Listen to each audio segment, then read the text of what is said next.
Assalamualaikum warahmatullahi ta'ala wabarakatuh. Mga kaibigan sa ere, mga kabayan, talakayin po natin yung bilang follow-up po ng ating panawagan sa Office of the Presidential Chief Legal Counsel, si Secretary Attorney Salvador Panelo. Yung mga kaibigan ko po sa Facebook, malamang napun nyo na mayroon tayong isinulat. Kung ano po yung araw ng post na yon, yun din po ang pagpapadala ko sa kanyang contact email address. Kasi given po, yung sa kanyang blog,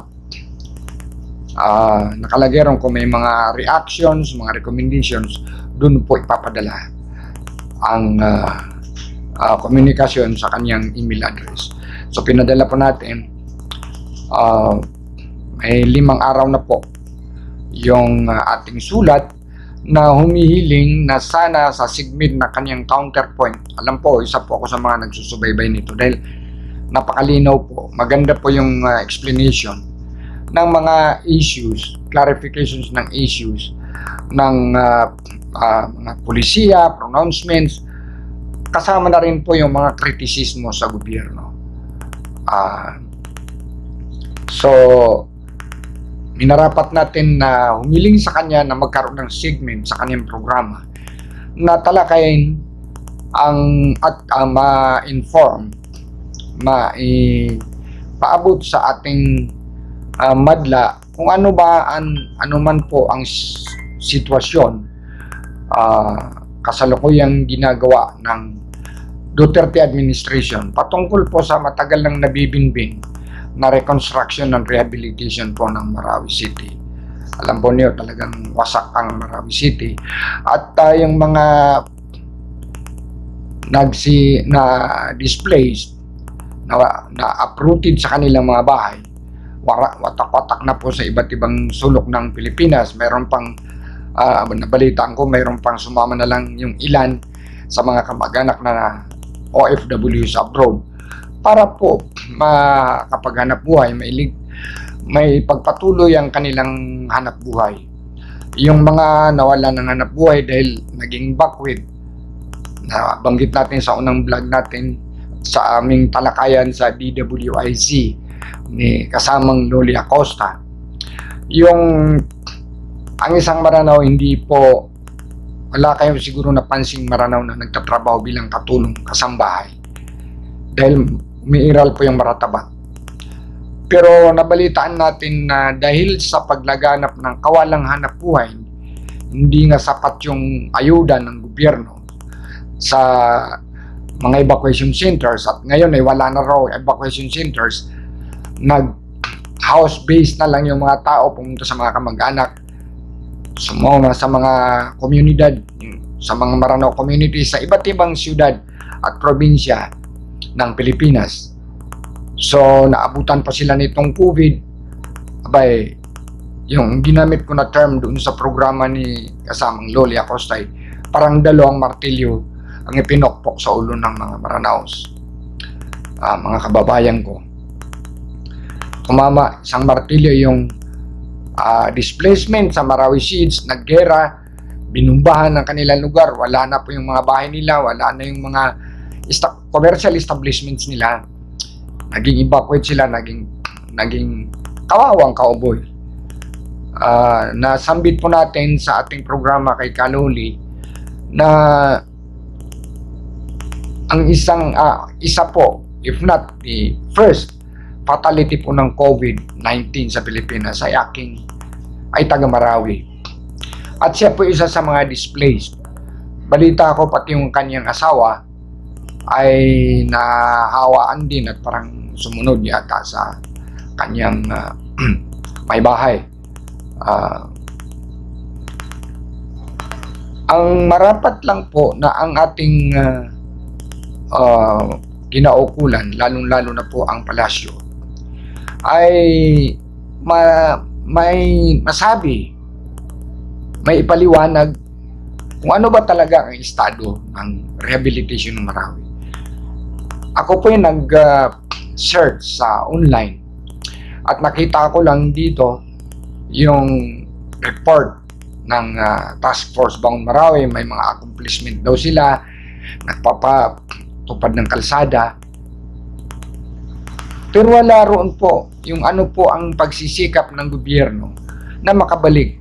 Kasi nag-promise, matatandaan po, noong 2018, nag-akma ang mga evacuees sa Northern Mindanao na mag-march pabalik sa Marawi. Subalit ilan sa ating mga opisyalis, kasama noon si General, ngayon ay Secretary Carlito Galvez Jr., kung di tayo nagkakamali kasama pa rin ng dating Secretary na kaibigan natin si Jis Durisa, at si Defense Secretary Lorenzana. Nakipag-usap po sila sa liderato ng mga IDPs na huwag na nilang ituloy yung kanilang pagmamarcha dahil pagbibigyan sila ng pamahalan, patapusin lang yung SONA, State of the Nation Address, na gaganapin din sana sa araw na yun in 2018. Sa taong na ito, sa Lunes po, darating na Lunes, ay magkakaroon muli ng SONA ang ating Pangulo Duterte. We can only pray, we can only wish na may banggitin siya po sa kaniyang SONA kung ano man po what is in store for the people of Marawi. Ano po ang kalagayan totoo ng implementasyon ng mga proyekto na matagal nang nabibinbin po nung walang COVID. Mas lalo pong may rason ngayon ang Task Force Bangon Marawi at ang kanyang mga membro nito na mga ahensya. Napakarami po, halos lahat ng ahensya ng gobyerno ay membro sa Task Force Bangon Marawi. Key players dyan po yung Office of Civil Defense, ang Department of Public Works and Highways, Housing Development Authority, at saka mga ahensya dyan, pati DTI. Almost all line agencies ay membro dito. Ang kanilang chairman po ay ang retiradong general ng militar na si General Eduardo Del Rosario. Itong taon na ito, inappoint siya ng ating Pangulo na secretary ng bagong tatag na Department of Human Settlements and Housing Authority. Hindi natin malaman kung ano po ang kalagayan niya kasi kung di tayo nagkakamali, noong March 4, nagkaroon po ng hearing. Ayaw ko kung natuloy o hindi, basta hearing para kumpirmahin po ang appointment, ad interim appointment bilang sekretary ni Del Rosario. Pero napag-alaman natin na wala pong confirmation ng kanyang appointment. So, sa patakaran ng Commission on Appointments, kapag ikay na-bypass, hindi ka na-confirm, kailangan kang i-appoint uli, ad interim, bigyan uli ng ad interim appointment ng presidente at isasalang ka muli sa confirmation. Hindi natin malaman kung ano ang estado ni Del Rosario at mas lalong hindi natin alam kung ano ba ang operasyon ng Task Force Bangon Marawi. Ang Bangsamoro Autonomous Region in Muslim Mindanao ay represented daw ayon sa ating mga sources sa BARM. Ang representante doon sa Task Force Bangon Marawi ng BARM government ay ang parliamentary member, si Attorney and Alim Hamid Bara. Siya rin po kasi ang Minister ng Human Settlements sa Bangsamoro Autonomous Region. Pero hindi po natin alam kung dapat lang ating kaibigan ito si Minister Bara, dapat lang siguro na magkaroon ng press briefing po kung ano po ang mga nangyayari dyan sa Task Force Bangon Marawi. Ito po ba'y lalong nabinbin yung operations ng mga ahensya dyan dahil sa COVID? Ano ba talagang score? So anyway, ang Bangsamoro Autonomous Region government ay nagkaroon sila ng mga paghahanda. Pero segment lang po. Nagkaroon sila lately ng pagpupulong, pinag-usapan kung ano pong mga nakatoka mula sa BARM papunta po sa pagpapanumbalik sa kalagayan ng Marawi at ang mga tao nito na watak-watak. Pero segment lang kasi kung tutuusin, contribution lang po ang sa BARM. Ang pinakabuo po nito na may hawak sa mga proyekto na ipapalaganap dyan sa Marawi ay mga regular members ng Task Force Bangon Marawi. Doon po ipapadaan ng kanilang mga central office, yung mga pondo, kung sa kalsada, nandiyan sa DPWH, kung sa mga pabahay, nandiyan po sa housing, kung sa mga nabalita natin, ito si Undersecretary ng DTI, ito si Undersecretary Makatuman, ay nailathala niya sa programa DWIC na sambit sa atin ni kasamang Loli Acosta na nagpapalaganap sila ng pamamahagi ng ayuda, pautang sa mga apektahang Muslim na gustong magkaroon ng negosyo dahil sa COVID. So, mas marapat siguro na double necessity kung iko-considera po ang mga na-displace sa Marawi dahil sa Marawi Siege. Na-displace sa Marawi Siege, na-displace sa COVID. So, kung pwede pa po, 2 loans ang ibigay sa kanila. But, ganon. Tayo po ay umaasa pa rin na ang ating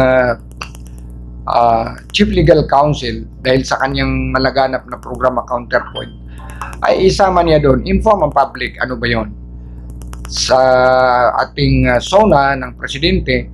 Sana po may banggit siya doon, ano po, kumusta po ang lagay ng mga proyekto na nandyan. Naririnig lang natin kasi kapag there is silence, andyan po naglulutangan po yung mga rumors. Buti kung magaganda, puro naman pangit. Mayroon daw kiso, mayroong isang political leader dyan na yung mga naiwan ng lupa ng mga bakwit, wala nang hanap buhay, napilitan silang ibinta ng mura sa political leader na ito. At itong political leader naman, ibinibinta sa mga organisasyon, pati na po ang pamahalaan na magpapatayo po ng housing units sa Marawi. Napakataas po. Halimbawa, ang binigay na halimbawa ng ating mga sources, kung binili niya na 100 pesos per square meter o kaya 50 pesos per square meter, binibinta niya ng 1,000 per square meter sa pamahalaan o kaya sa pribadong organisasyon na magpapatayo doon. Meron pong isang grupo ng UNAM mula sa United Nations, nakipag-ugnayan po sa BARM government at mag-implementa sila doon ng 1,000 units. Napakaraming tao ang makakabenepisyo po nito. 1,000 units. At bukod pa ron, ayon sa ating sources sa BARM, mayroon pa another separate 1,000. So 2,000 core shelters or housing units ibibigay doon. Ang problema lang, itong political leader ay binibinta sa kanila ng mahal. So wala naman. Dapat kasi ang patakaran doon is donasyon. Idudonate ng isang host local government unit yung lote para may bibigyan. Kasi yun ay humanitarian. Hindi naman po ito negosyo. So ganun po. Dahil the longer the silence ng implementasyon ng rehabilitation effort sa Marawi, the more rumors that will crop up. And you know, rumors are actually sometimes not true, pero kung paulit-ulit pong naibubulong sa mga tao, magiging totoo ito at nagdadagdag pa po ito sa problema ng ating mamamayan, lalo na pong naisabatas ng anti-terrorism law.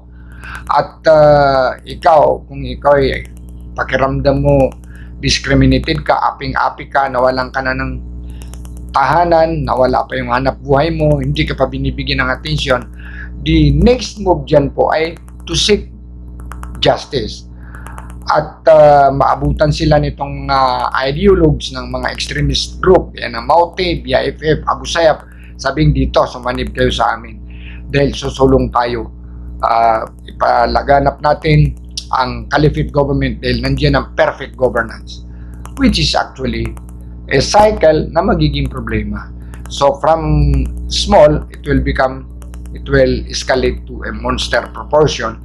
At sana ang ating pamahalaan bigyan na ng pansin pangatlong mag-apat na taon na pong hindi nabibigyan ng pansin ng Marawi Seeds. Sana patotohanan po ng gobyerno Duterte administration na ang hustisya, mga historical injustices sinasabi niya na nangyari noon at kasalukuyan ay babaguhin niya, itutuwid niya. Kung hindi pa nga na itutuwid yung dati, ay panahon pa ng Espanyol, mas lalo kaya kasi ito bago lang.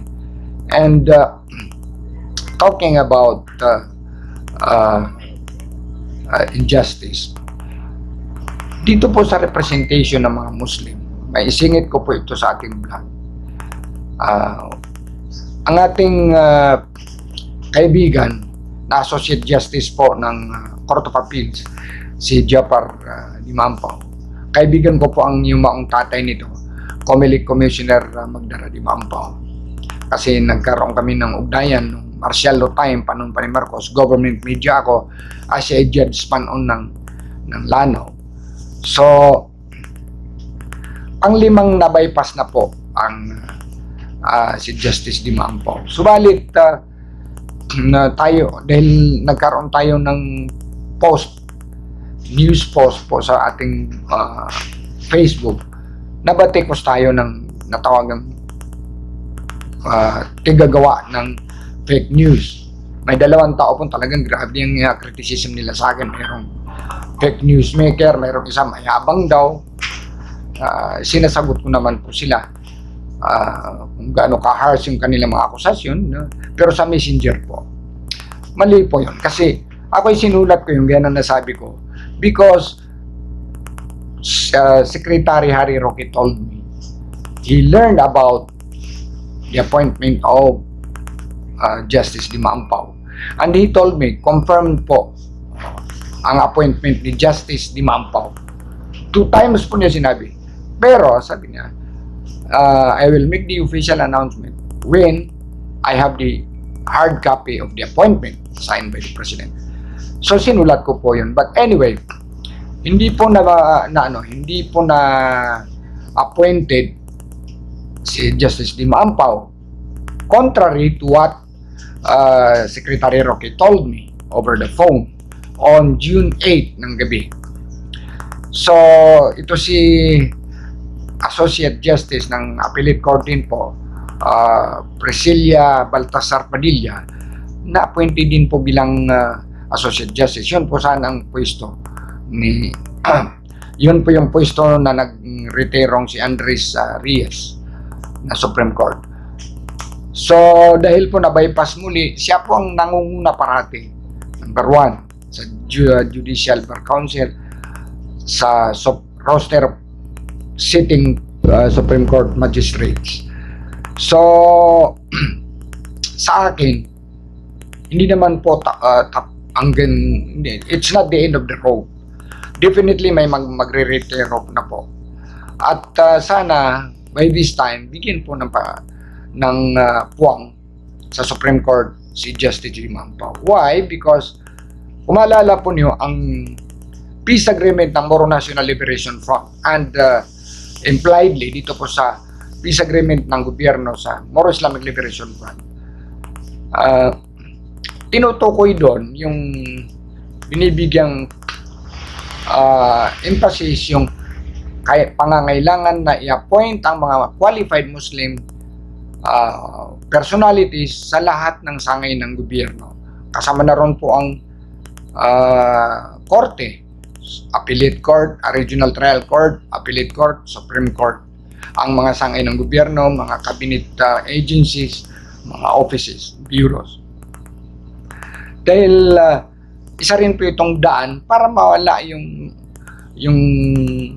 pakiramdam ng mga MNLF, mga MILF na hindi walang puwang ang mga Muslim sa gobyerno ng Pilipinas, kaya marapat lang na magkaroon ng independensya. So yun po ay naaayon sa batas kung i-appoint man po ang isang Muslim sa Supreme Court. Dahil kauna-una at one and only na na-appoint dyan si Abdul Wahid Bidin, na nakatulong din po tayo sa kanyang nomination panahon ni President Cory Aquino. May lumulutang po na isang dahilan kung bakit nagkaroon yata ng swapping at hindi lumabas ang appointment ni Dima Ampao. Instead, ang lumabas appointment ni Associate Justice Padilla, ang political consideration. May rumor po na ito si Justice Dima Ampao ay ang kanyang biyenan, mother-in-law, ay kapatid ni former Supreme Court Hilario Davide, Chief Justice sa Hilario Davide. Sa akin po, napakababaw na yun. Very childish reason. Bilang ano pong palagay nila, it is an underestimation of Justice Dima Ampao to lump him with political affiliations. Siguro hindi naman niya kasalanan na ang kaniyang naging asawa ay anak ng kapatid ng isang former Chief Justice na binansagan ng kasalukuyang administration na yelo. Kasi po tumututol siya sa federalism at yung mga pronouncements niya sa mga nakaraang araw ay medyo leaning sa Partido Dilaw.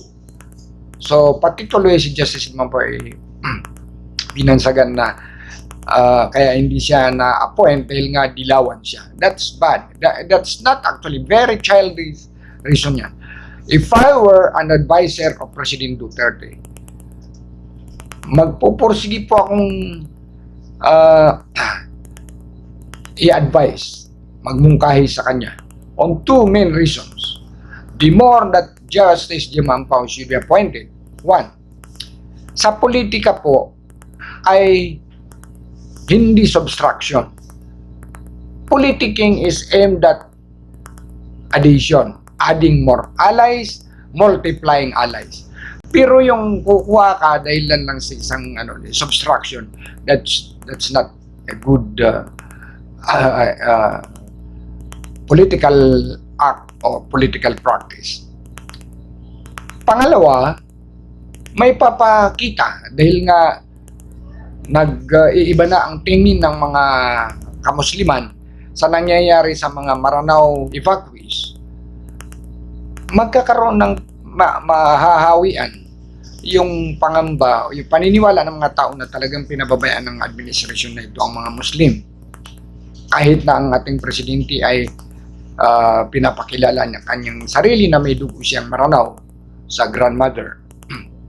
So, kung ma-appoint po si Justice Dima Ampao sa Supreme Court, magiging dalawa na ang Muslim. Pangalawa na siyang Muslim na Associate Justice at naipapakita po niya na talagang hindi totoo yung lumulutang na mga bulong-bulungan na ang ating presidente ay anti-Muslim. Dahil ako po personal, naniniwala po ako na hindi siya anti-Muslim. After all, bakit niya gagawin may deputy mayor sa Davao na Tausug, deputy mayor sa Maranao, deputy mayor sa Maguindanao, Calagan, and so forth and so on. So bakit pa magsasayang pa siya ng pera para magkaroon ng mga opisina ng mga taong ito? Tsaka nagbibigay po ng ayuda sa mga moske, sa mga madrasa, ang city government ng Davao. Isa pong palatandaan na hindi po siya anti-Muslim. So kulang lang siguro ng bridging. Kasi ang mga napupuna ko po ito, may mga tabi-tabi lang po. May mga kasalukuyang matataas na Muslim officials po sa Duterte administration. Pero sa palagay ko, hindi po sila makamungkahi kapag may pronouncement ang presidente at ito'y tataliwas rito. That's not a good sign. Sana po, hindi ko po inihahambing ang aking sarili sa iba. Ako po ay nagpaka full-time journalist na lang din. If I feel that I don't belong to an organization, if I feel na para akong gagawing robot, I cannot say no to a superior, then there is no place for me in that organization. Talaga magre-resign ako. And I have been doing that. Nakapag-servisyo naman po tayo sa gobyerno, government, media, and then dito sa Ifang Autonomous Region in Muslim Mindanao. I resign. Pagka naramdaman ko na I don't fit, I cannot be effective in doing so. Anyway, yun po yung ganang akin.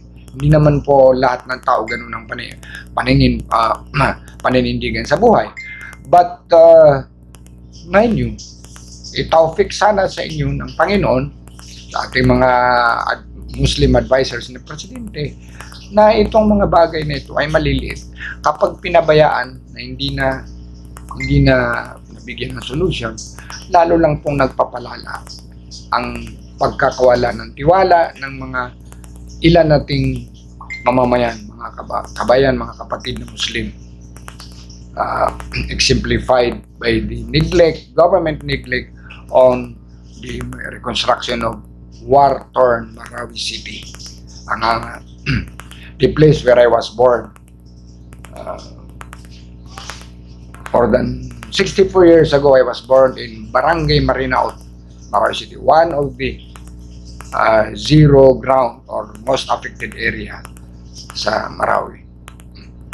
Ano man po ang kahihinatnan, kalagayan po ng Marawi, it reflects me, because I would have not been here talking to you kung wala po ang Marawi.